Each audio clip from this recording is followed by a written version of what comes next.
This afternoon, we're joined by Jenny Sullivan, who is from the Department of Education Curriculum Services. And Jenny has done our latest presentation on the Learning Area Planning Guides. This afternoon, I'm joined by Kira Patterson, who is one of the board members at ACHPER Tasmania, and we're going to be asking Jenny some of the questions that people have submitted through to us after watching Jenny's presentation. Jenny, before we get started, I would like to thank you for your time this afternoon in assisting ACHPER Tasmania with both your presentation and this Q&A session. And as we start, if you could just give me a little bit of an overview of the Learning Area Planning Guides in general before we dive into people's questions. Thanks, Sam. Yes, happy to. And it's been a pleasure doing the webinar and getting the Learning Area Planning Guides out there, and hopefully more PE teachers.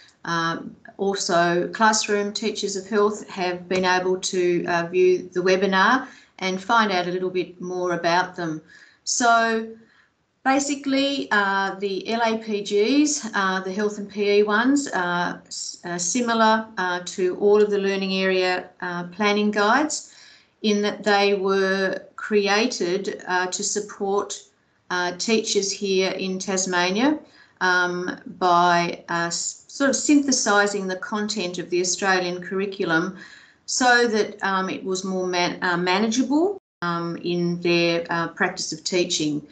So what we did was condense it onto an A3 document, so you didn't have to scroll through the curriculum as such, but it's not they're not a replacement of the Australian curriculum. It's more these big ideas and key understandings, condense the content, but within each of those key understandings you will see the content description. It could be a single one or multiple ones within them, so we have not missed out any of the curriculum with the content descriptions. There was a quality assurance process here at Curriculum Services. We looked through the learning areas of other PEOs, Principal Education Officers, to make sure that the content was visible within those understandings. And it's also important that the achievement standards sit front and centre, because that's the foundation of the learning. So that was really important as well. Yeah, so for health and PE, it is in bands of learning apart from foundation, whereas if you go into and see all of the other learning area planning guides, they're a combination of years of learning. So, for example, within maths, there are several more APGs, whereas I've just done it in bands. Yeah, so hopefully that they're for those people who haven't seen them before. You can get to them via the Teaching and Learning Centre and via the Department of Education intranet, and also there's an introductory PowerPoint with information in there as well. Excellent. One of the groups of teachers who are often asking for assistance and in our networks, and people who we're trying to support from an ACHPER perspective, are early career teachers, and often a lot of early career HPE teachers end up teaching across schools, or they're teaching on a part-time load combined with another subject. How can the Learning Area Planning Guides be used as tools for early career teachers looking at needing to develop an entire program, often in their own, sometimes across schools, and possibly even on a teaching load when they're sharing space with another subject? Well, I would see them as being really valuable if you look at the different sections of the LAPGs, it will support them in different ways. As I went through in the presentation, I explained the different components, the different sections, and each there's a reason why we put those things on the A3 page, because we thought that these are the most important components of our learning area. As I said, the achievement standard, that's where it's a go-to first, and where all of the learning comes from. For the big ideas and key understandings, if you look through the different bands of learning, you'll see increasing sophistication of the wording and the cognitive verbs as they go through, so that the early years teachers will be able to see what are the key insights that students need to realise at the different bands of learning. When you look at the visual, you'll see that it makes sense of all of the focus areas and where they fit within the different big ideas. Safety, though I think I've mentioned in the presentation, it's really hard to just put the focus area of safety in one of the big ideas, so that goes across, so hence the circle around. I think it's really important to see that the 5 propositions guide our pedagogy as well. And if teachers haven't gone into that front end of the curriculum and had a look at the propositions, then this is a way of seeing how that guides our teaching as well. Also, in the value of the possible questions to explore, you wouldn't see any of those in the curriculum as such on the website. But by having a look at those guiding questions or possible questions to explore, it brings the inquiry aspect into health and PE, and the questions that a beginning teacher can ask, either name up an inquiry unit or just questions that they can pose at the beginning of a lesson or a task, because this is what we want students to think about throughout the lessons, whether it's a movement lesson or whether it's like a health, a PS&C strand lesson. It also brings in the importance of that the curriculum is 3-dimensional, and that they should think about the general capabilities and the cross-curriculum priorities.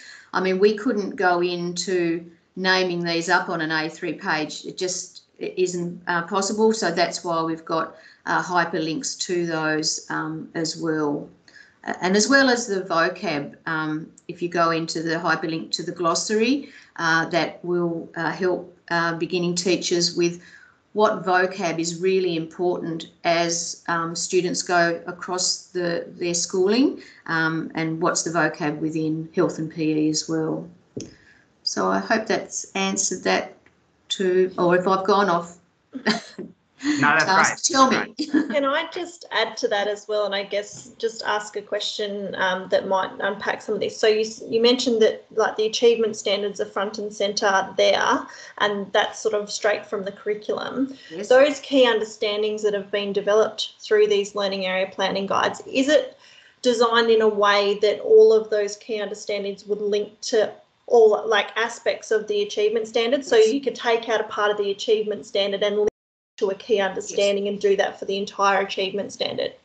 Yes, so if you're planning for like your year plans or your unit plans, you first of all get your, well, for your learning intentions, you would go to the achievement standard, but within, when you work out which phrase is suited to that unit of work, go to the key understandings to see, well, that's the insight we want students to realise throughout and at the end of that unit of work. Yeah. Yeah. So, nice. Yes.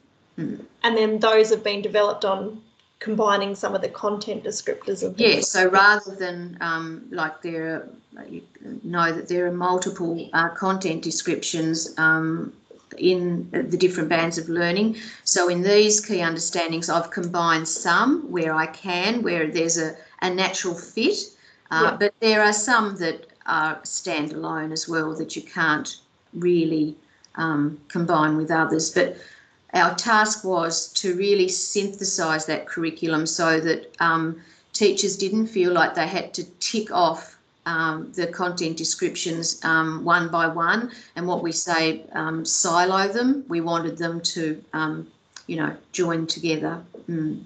Yeah, Thank you. That's really helpful. And I think that will be helpful in the planning, particularly if you're starting with scratch and have nothing.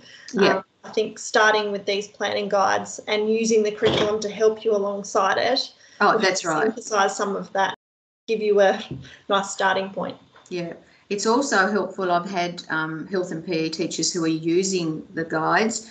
So it's really useful for them to share this with the classroom teachers who are taking the health strand, because often they will, like I'm generalising, some classroom teachers might say, look, we just don't have time to include a quality health education unit within, each term. But if they work together and see, especially through the being healthy, safe and active and the identity, communicating and interacting, if they look at those key understandings, they'll realise that they're doing a lot of this within their supportive behaviour plans, or whether what they set up at the beginning of term, or when they have other have other people come in and take activities as well. A lot of it is being covered,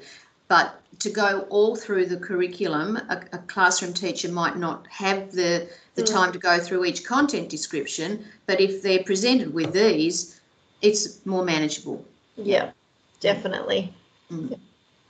I'm going to capitalise on Kira questioning about the link to the achievement standards there, because we did have a question around how possibly these guides can be used around reporting, and especially in terms of writing comments for reports. Have they been designed with reporting on these units in mind, and possibly using the big ideas to form part of the feedback that we're giving to students and families in written comments, or was that not part of the process? Is it just looking at the planning? Yeah, it wasn't in the original remit to word these so that teachers could use them in report comments. It was more about synthesising the content into what students realise throughout and at the end of a learning sequence. As we know, we report against the achievement standards though, so that's important that they are on here. There's more support in the Teaching and Learning Centre if teachers go to the assessment section within the TLC, and they have report comments around the 5-point scale of what is appropriate at the those 5 different stages. But you can certainly adapt some of the wording within them, but no, they weren't. It wasn't the original remit to simply give teachers wording for reports, but certainly use them for that. And I think the possible questions to explore can be helpful in that respect too. As teachers, jot down comments, or when they see students answer these possible questions, it really will help them with their comments when they have checklists and things like that. Yeah. Yeah, absolutely. In your presentation, you discussed the process of implementing and reviewing the learning area planning guides. Can you just talk to the review process, when this will occur, and for people who are using them, what ability they have to be involved in that review process? Do you mean, and now when you say the review process, do you mean as a reflection of the Australian curriculum review and what that will mean for these documents, or do you mean I said that the documents will be reviewed ongoing? The documents both. as opposed to the curriculum review, just the documents themselves and their use in I guess synthesising the curriculum. Yeah, no, really, I welcome anyone's feedback as to reviewing these, and I think it's important that happens, because these were set up with, we had people who came along to my workshops in last year. They were a sounding board for, and I think you could see that with the photos and what I put on the presentation. They had a really important input into how they were created, but that doesn't mean it stops there. I think now that teachers are using them, maybe they can see how they can be improved, and I would really like to work with teachers who can help with that. So going into next year, there will be obvious times, or if people want to make suggestions, I'm open to suggestions at all times. I think one of the perhaps even because they're in bands of learning, I've had secondary teachers say that it would be useful perhaps if there was one of these per year, as rather than in bands of learning. So maybe that's a way forward. Because of the Australian curriculum review, though, these will be updated significantly, I would say. So I'm not sure whether we should update these, knowing that in a few months later again they'll be updated to reflect the curriculum review. So I'm in a bit of a holding pattern. These were going to be reviewed going into the Christmas holidays this year, but I'm not sure how, what the purpose of doing that, knowing they'll be changed again. But that doesn't mean I won't take suggestions from teachers as well, and perhaps about having them in years of learning rather than bands of learning. That might be one suggestion we take up. Yeah. So I guess if, for people watching this, if they have any ideas or thoughts around structures or ways that a guide could be implemented in an improved fashion in a school environment, and then the content side of things, the curriculum come out as a result of the ACHPER review. Whilst I guess we're talking about it a little bit, is there anything that you would like to share? And I know from an ACHPER perspective, we've seen some things coming through about the work that's happening in an ACHPER curriculum space. Is there any update there that you would like to give whilst we're having a chat? Yep. Now, as I've said, the curriculum reference groups have met. I've got a meeting on Wednesday, so we'll have met 4 times. And the teacher reference group have met a couple of times, and it's been really interesting seeing how the review is developing. A lot of work has gone on before this year for the Australian curriculum review. They've had a look at curriculums from all around the world as to what is new, what has been updated, and getting guidance from curriculums that have high standing around the world. So it's ongoing, and also from critical friends from outside the curriculum as well.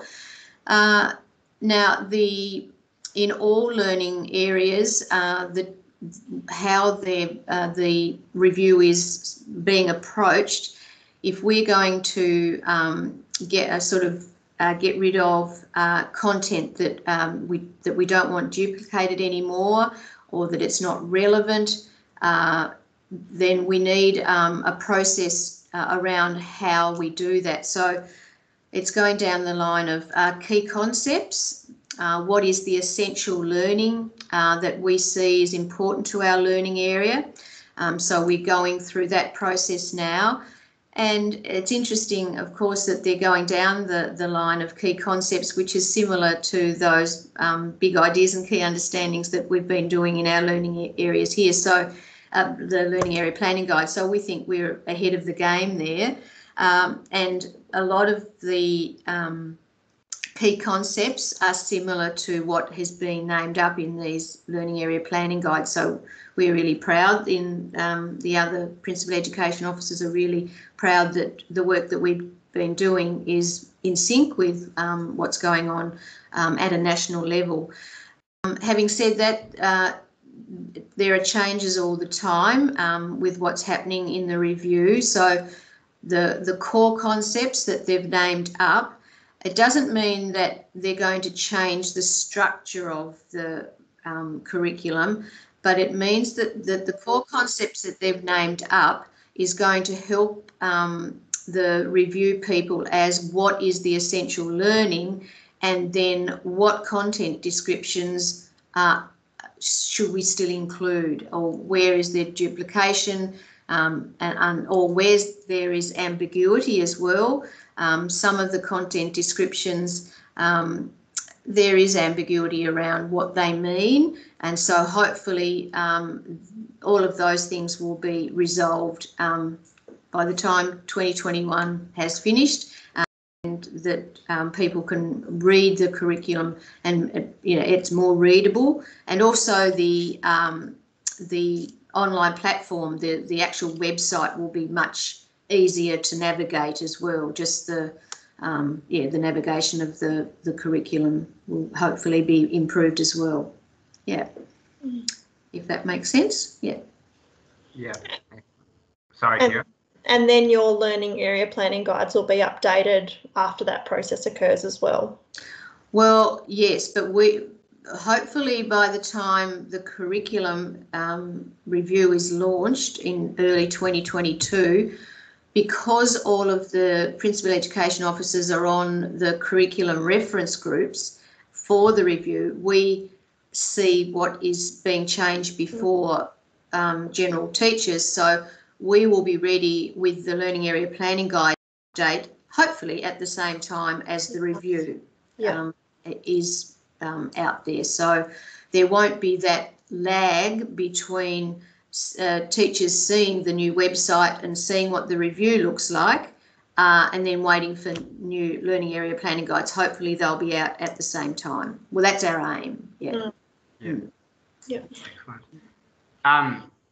Maybe something to sort of think about as a take home for people, and the last thing for us to think about, for someone that hasn't used the learning area planning guide before, what would be the biggest piece of advice you can give someone who is not familiar with the document currently, but is liking what they've seen in your presentation, is liking what they're hearing today in terms of synthesising and making the curriculum a bit easier for them to navigate? What's the biggest piece of advice you can give them in terms of planning possibly their program for 2021? For next year, I would say that they can still, even though that things will be changing, they can still use the LAPGs as they are written, because the essence of health and PE won't be changed that much. So don't think that they should wait until another year before they use them. And within their planning, if they check to see if the key understandings are visible within their planning, then they're on the right track. And if they're starting to use those possible questions to explore as heading up their inquiry units or their movement units, and they're also starting to develop their own that would fit their own tasks or units of work, it means they're really engaging with what the learning area planning guides are about. Yeah.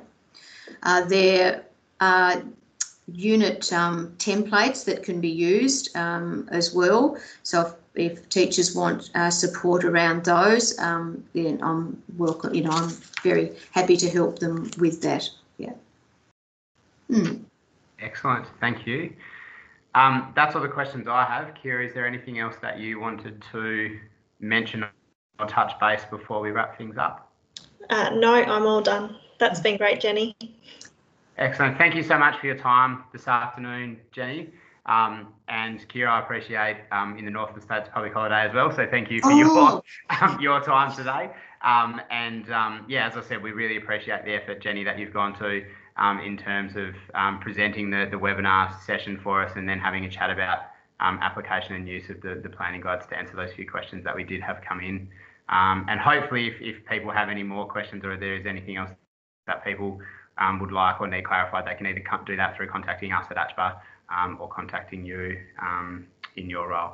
Yes, I was going to say if there are questions that they've thought of afterwards, then always happy to support teachers. Yeah, so thank you for the opportunity. Excellent. Thank you so much, Jenny, and we'll be in touch soon. Thank you.